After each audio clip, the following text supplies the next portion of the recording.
Selamat pagi saudara-saudara dikasih Kristus. Kita jumpa lagi dalam renungan pagi ini, namun sebelumnya kita bersatu dalam doa.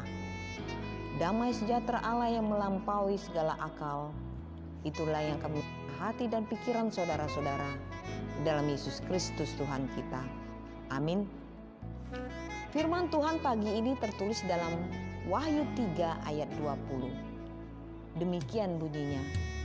Lihat, aku berdiri di muka pintu dan mengetuk.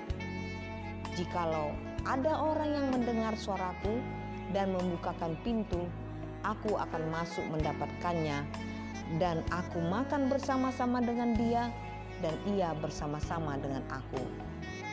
Saudara-saudara yang dikasih Kristus, selama pelayanannya di bumi, Yesus berusaha payah menunjukkan bahwa kebenaran itu datang kepada kita sebagai anugerah melalui iman saja.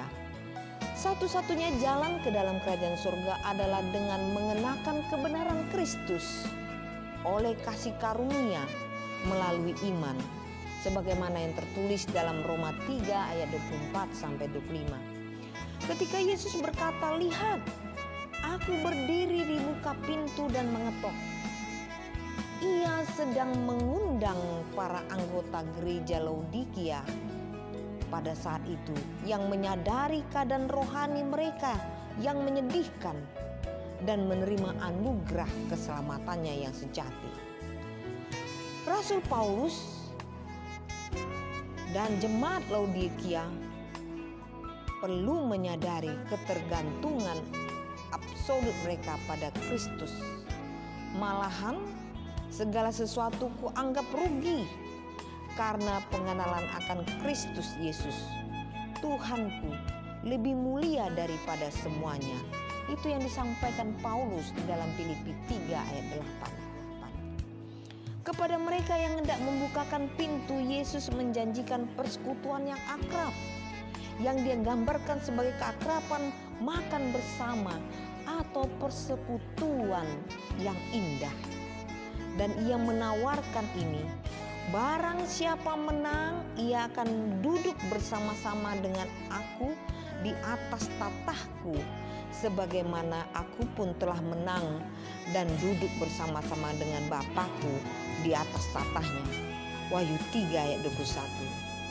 Inilah janji dan komitmen Kristus kepada gereja. Pada zaman ini Yesus mengulanginya ucapannya. Lihat, aku berdiri di muka pintu dan mengetok. Ia melayangkan undangan yang tulus kepada kita, umatnya saat ini, supaya persekutuan yang akrab dipulihkan. Ia yang memegang kunci kerajaan surga, Matius 16 ayat 19. Meminta kita mendengarkan suaranya dan membukakan pintu supaya ia dapat masuk dan bersekutu dengan kita. Kepada mereka yang memberi respon yang baik, Yesus Kristus menjamin kehidupan yang kekal dan berkuasa bersama dirinya di surga.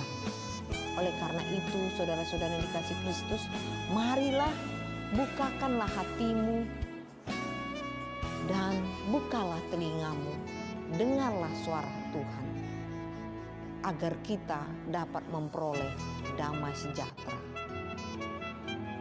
Selamat beraktivitas, Tuhan Yesus memberkati.